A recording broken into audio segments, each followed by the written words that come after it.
Habiter les littoraux.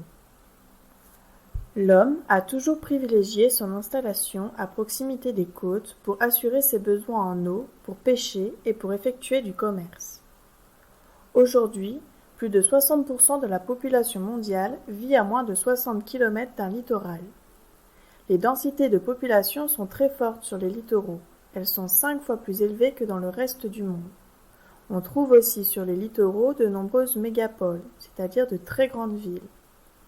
Cependant, certains littoraux sont très faiblement peuplés, notamment dans les régions froides.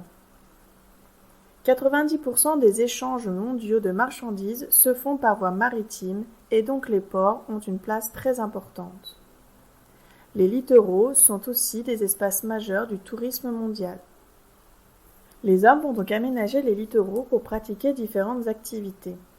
Pour pouvoir accueillir les navires de commerce, de nouveaux quais sont construits, ainsi que des bassins plus profonds et des terre-pleins.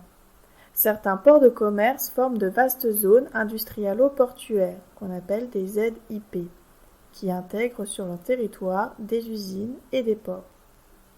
Les premières stations balnéaires pour accueillir les touristes sont construites en Europe au XIXe siècle. D'abord réservées à la clientèle riche, aujourd'hui les stations balnéaires se sont étendues à du tourisme de masse depuis les années 60. Les grandes stations étaient créées sur de nombreux littoraux et notamment en Méditerranée. À cause des activités humaines, l'environnement des littoraux se dégrade. Les usines et les navires polluent les eaux marines.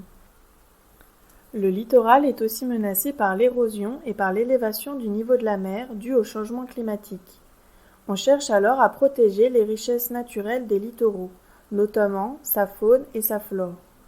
Des politiques de préservation du littoral ont été mises en place un peu partout dans le monde. En France, il s'agit de la loi Littoral en 1986.